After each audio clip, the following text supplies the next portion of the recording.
Welcome to the 347th episode of the Reading and Writing Podcast.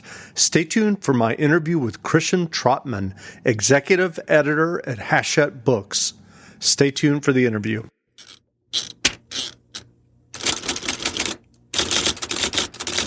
The Reading and Writing Podcast is brought to you by Libro FM. Libro.fm lets you purchase audiobooks directly from your favorite local bookstore. You can pick from more than 185,000 audiobooks, including bestsellers and recommendations from booksellers. You'll get the same audiobooks at the same price as the largest audiobook company out there, but you'll be part of a different story, one that supports your local community and your local bookstore. If you're new to audiobooks, they're the perfect way to get more books into your busy life. You can listen during your commute, while doing chores, walking the dog, or just relaxing at home. All you need is a smartphone and the free Libro.fm app. If you already love audiobooks and don't know what to listen to next, check out recommendations and curated lists from people who know audiobooks best, your local bookseller. Here's your special offer from the Reading and Writing Podcast. Get 2 audiobooks for the price of one today with your first month of membership with the code RWPodcast at checkout. This offer is only valid for new members in Canada and the U.S. Check out Libro.fm today. Well, welcome back to the Reading and Writing Podcast. My guest today is Krishan Trotman, Executive Editor at Hachette Books. Krishan is one of the few African-American book publishing executives. She has edited numerous New York Times bestselling books, including John Lewis's Across That Bridge, Lindy West's The Witches Are Coming, Stephanie Land's Maid, and many more. Krishan, welcome to the podcast. Oh, thanks for having me, Jeff. Sure. Well, what are your earliest memories of reading and books? Well, I've always, I grew up in a household where, books were not pushed upon us, but my mother was an avid reader. And I thought it was interesting because she always read horror. So she's read basically every Stephen King novel ever written.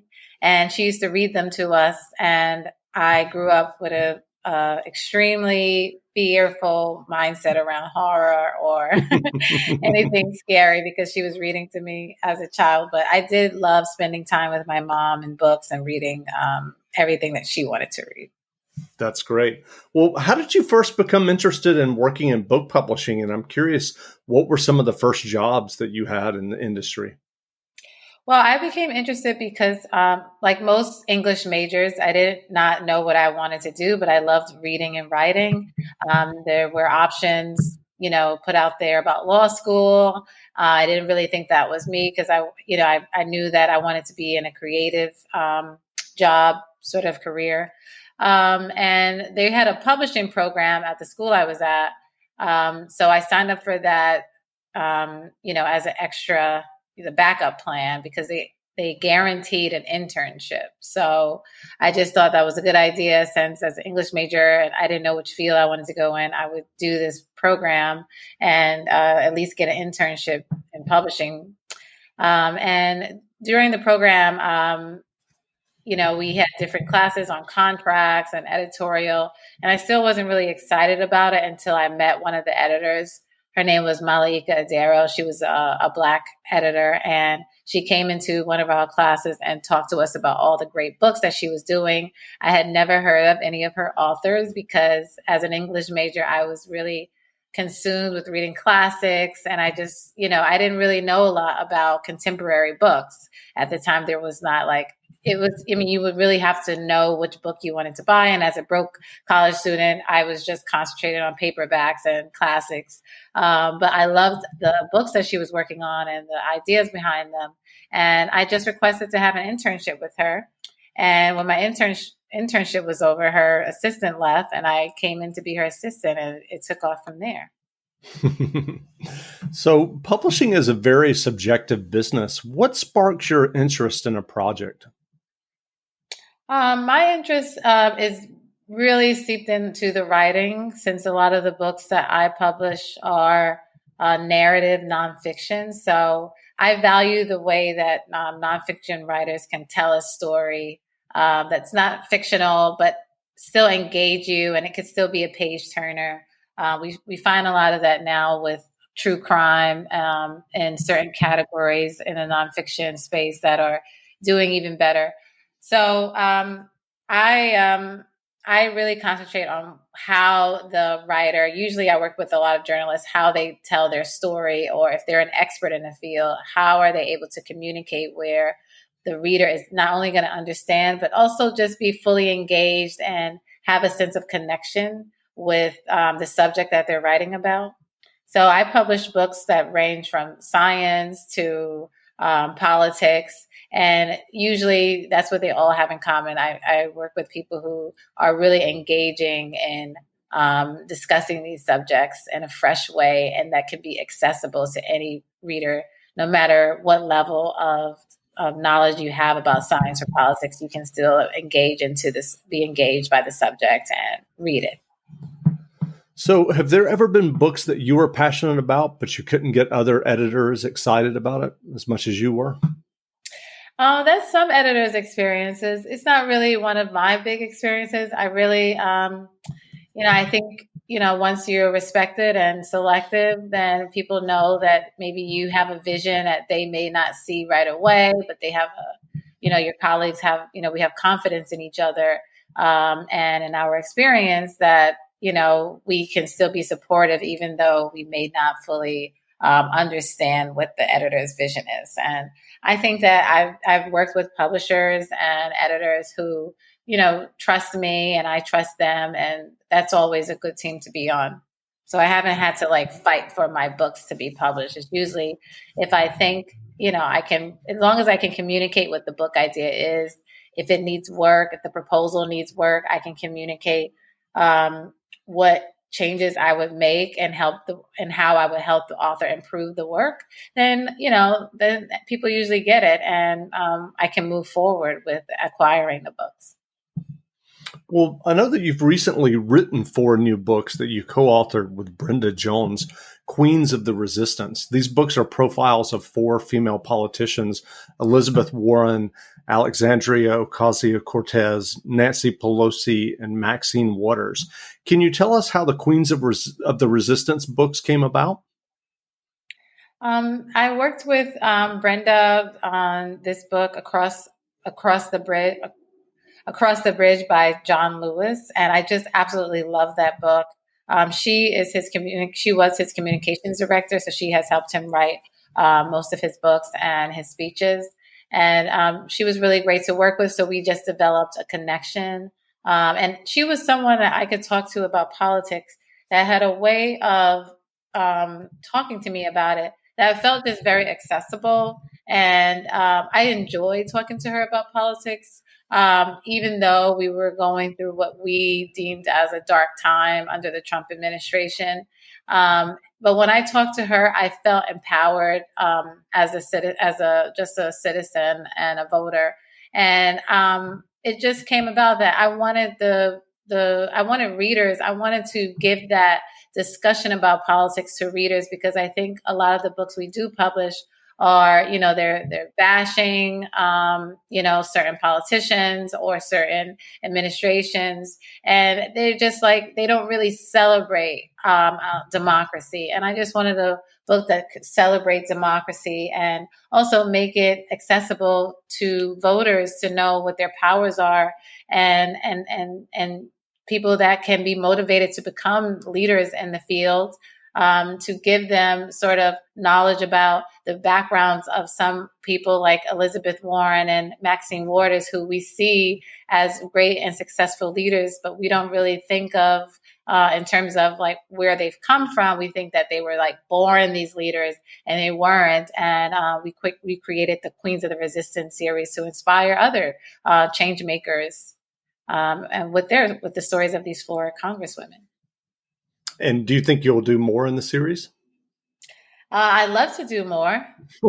Yeah. Great.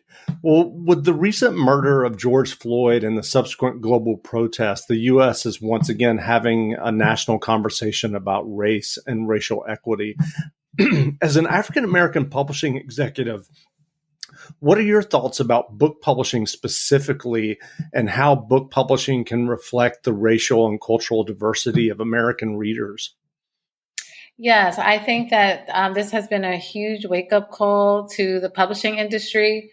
We have known for a long time there is a enormous lack of Black executives. I think in editorial, there's 1% Black executives in the entire publishing industry, due to, as per recent studies. So it's been a huge wake up call. So I'm very grateful for that, and we're beginning to have a lot more discussions about how to implement more diversity in leadership positions. And, companies feel obligated to do that now. So this is a really wonderful time for someone like me. It's very much a vulnerable time for Blacks that already been in publishing. It's sort of like we're holding our breath to see if there's really going to be change. Not only has there been a lack of recruitment, there's just been a lack of retainment. And I think a lot of the publishing companies have to figure out how to retain Black employees, whether it's definitely through salary and understand how salary differences play a card in and everything with in terms of culture, but also like if you don't see people who look like you, it's really hard to stay in these boardrooms, and you really have to. The reason why I think I've been able to sustain a career in publishing is because I came up through a Black editor. So I was able to see as an assistant that I could grow to be a senior level or an executive level editor. At the time, the editor that I was working for, she was a senior editor, and I saw her have to fight for promotions while she was doing, like 35% of the list. I saw all the struggles that she had to endure. And I was definitely learned from that, and was always on a mission to figure out how I would have to fight. And I don't really think it's a healthy position for Blacks in publishing or any industry to feel that we have to be ready for such a fight, while our colleagues can just be promoted and advance based on their performance. So what advice would you offer to a young person of color who loves books, loves reading, and is interested in a career in book publishing? Well, I mean, the network of people who are in publishing who are Black is really tight. So I definitely recommend emailing and reaching out to the few that that are in publishing, and having lunch, or you can't have lunch anymore, but taking them out for a tea or having a phone conversation to tell them that you're interested, and help them work and ask for mentorship. How does your resume look? And just keep in contact with them, because they will help you. So a lot of the editorial assistants I know, a lot of them got their jobs because they knew other Black people in publishing who helped them, like hop on. If they heard an assistant was leaving, they would reach out widely to look for another Black person to fill that shoe. Because I don't think the HR teams have been as focused on that. It's hard to get in even diverse candidates when you're interviewing, even if you want to hire. It's because some of the HR companies are looking in the same places, and that's not where the diverse candidates are. So, if you're just looking at, Ivy League schools where African Americans are a minority, you're not going to get as many diverse candidates coming in for the position. So it takes a lot of inward networking within the African American community that is in publishing. And there's Facebook,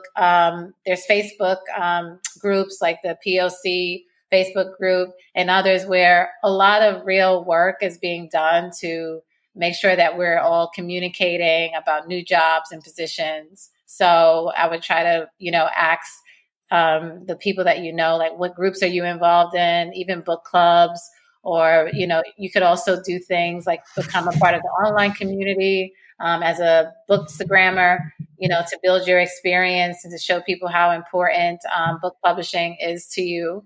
And those are the ways. You just have to really get involved and create a community around you, and then you can get in. Great.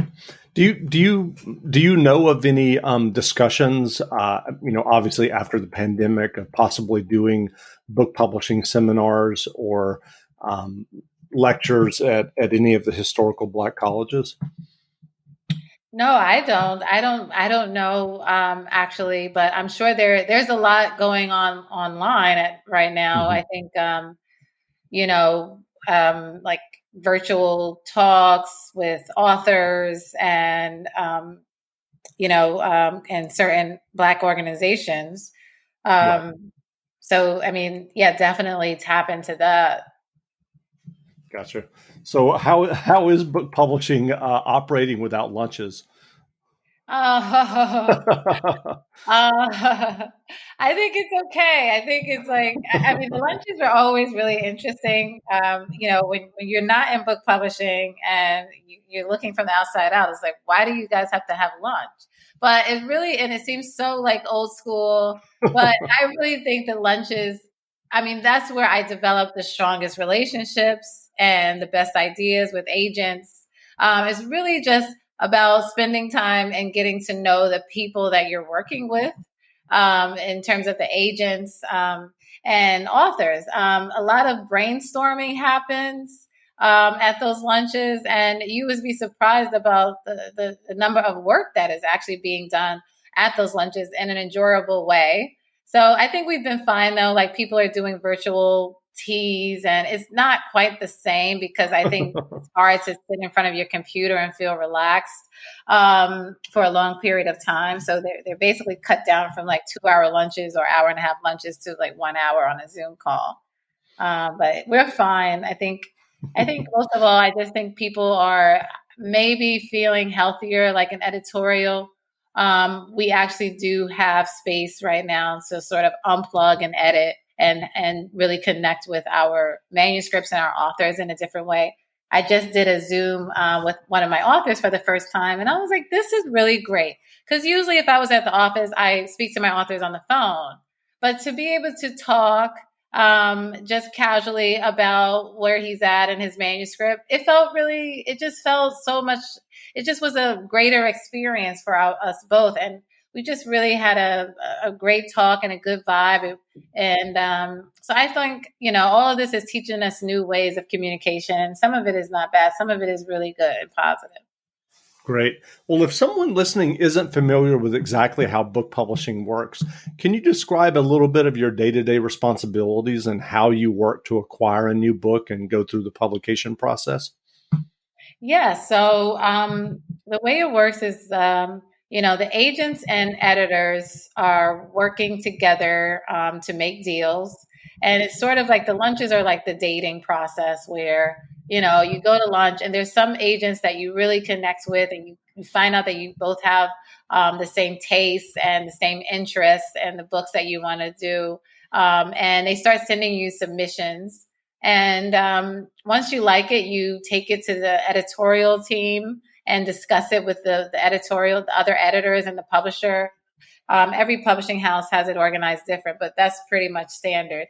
And once you sort of like pitching it to your team, and you can get marketing and publicity feedback about what they see as, sort of a win about the project, or what challenges they see might come up in terms of campaigning the book.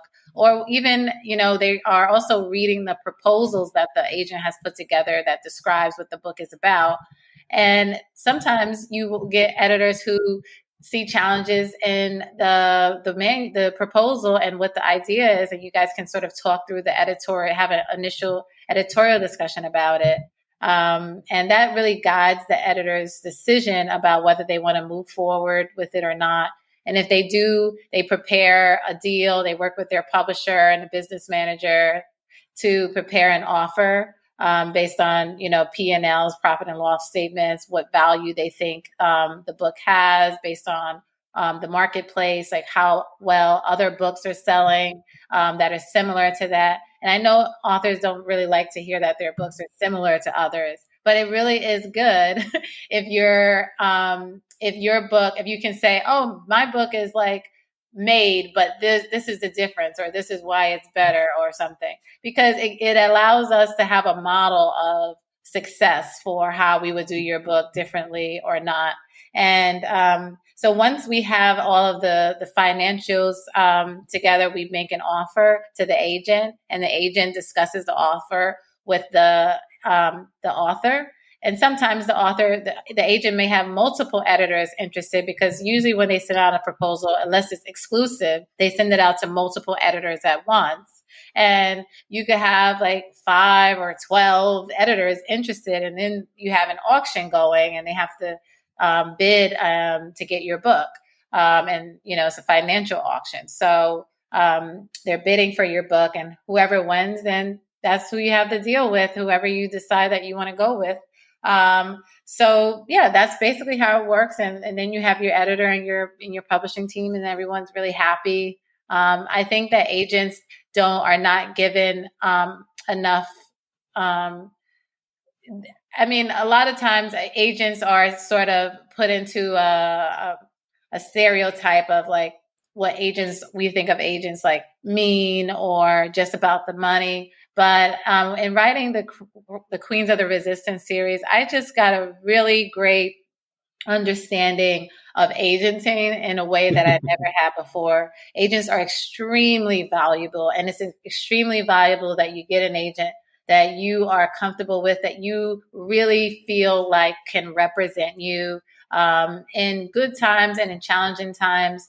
You really need someone who cares about your project and really understands it, because you will have a relationship with the editor and your publisher, but the editor and the agent, it's an entirely different relationship, and it's extremely important to help you be able to communicate well what you want. And and this person just really has to be someone you think really understands you and what you want out of your career as an author, and they can help you shape it and manage it in a way that you can be proud of. So agents are extremely vital, and I was just really fortunate to have my agent, Johanna Castillo at Writers House, representing me, and everyone loved her at the company, and I just think she did a really great job in managing the ship. That's great. So what advice or tips would you offer for aspiring writers who are listening and are writing their own stories or novels or narrative nonfiction books and hope to get them published? Well, the way I came about writing the Queens of the Resistance was a very unusual path, because I was talking to my now agent, Johanna, and we were talking about politics, and I had, been talking with Brenda about some of the issues, and, Johanna was like, why don't you do this series called the Queens of the Resistance series? And I was like, why would I write a series? Because I'm an editor, I'm not a writer. And she just thought that I should do it. And I had never, ever thought about being a writer since I was a kid. And at the time, I just felt that I wanted to do something different. And I thought that it would be really fun. Like, I knew the sort of books that they should be. And I thought it would actually be fun to write, which I hope that your audience find that they are fun to read, because I'm really proud of that. And so I just went home and I just started working on the proposal.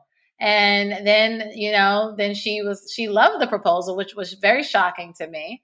And then she just started sending it out to editors who also loved the proposal. And then I was going into meeting with my editors, some that I knew, some that I didn't. And we had a book deal. So you just never know. I think that you should just focus on finding a project that you really are interested in spending time with and developing, and you feel like it would be a fun process or something, and uplifting for you to do. because it is a lot of work. And I don't think that you really need to focus on anything, but really trying to make sure that it's well written and, find the right person to help you with it in terms of an agent. The agent can help you with all of the putting together the proposal. They can help you with finding the right editors to send it to, but they can't help you in they can help you make the idea even better. It was Johanna's idea to make it 4 books. I did not think that we were going to get away with 4 books. And some publishers, they did try to talk us into putting into like a flip book or 2-in-1 book. But we found our golden publisher who was really understood that 4 books would make a bigger statement. And we did the 4 books. So you really, the agent also helps you, helps you shape it and, make sure it's, exactly what you want it to be. What I wanted for the Queens of the Resistance series was to make a bold statement in publishing by publishing 4 books at once, celebrating women's lives. And I just thought that that was going to be the right thing to inspire other women, and also to say in publishing how important women's stories are and diverse women's stories are. So that's why I wanted to do 4 at once. I didn't believe I could do it, but we did it. So basically find the right people to work with. If you have a great idea, but you're not necessarily a writer, let's say I work with a lot of experts in nonfiction. So if you're an expert in a field, let's say in healthcare or something, you are MD and you want to write about your experience with something, find a collaborator, hire a writer to help you put your story on the page.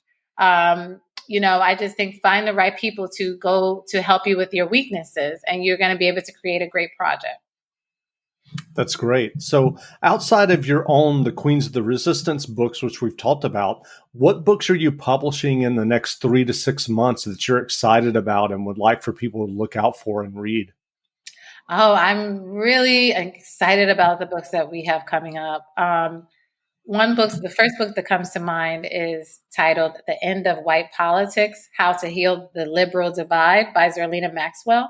Zerlina is a MSNBC political analyst, and her books are all about, how to, heal what politics has become, and where there's only a certain white male leadership, and she wants to see it, her vision, and what a lot of American visions now is for us to have more diversity. And we had really one of the most diverse presidential runs, but we still have Biden at the top, which is fine, but he is a white male. And going forward in the future, Zerlina just discusses what the issues are and why we keep finding ourselves at the same place, and how we can continue to support women like Alexandria Ocasio-Cortez, AOC, who I write about. How do we uplift those candidates to really make it and succeed? So that is publishing actually next week. And you should check out Zerlina Maxwell. And another book that I'm extremely excited about is an inspirational book by Al Roker. The title is You Look So Much Better in Person. And the reason that's the title is You Look So Much Better in Person. Absurd Stories of Success by Al Roker. And the reason that's the title is because everywhere he goes, people, that's the first thing they say, like, you look so much better in person, because he's on TV on the Today Show. So we just found it to be hilarious. So he he's written books before. He's written cookbooks. He's written mystery books. He's written weather novels, if you can understand what that is. He's done everything except write about his career. He's been at the Today Show for over 40 years. And he's written about how he has, been so successful. And he is like one of the kindest, nicest people that I've ever met. So I think his advice is really top notch in the book. And it's also extremely funny. It's laugh out loud funny.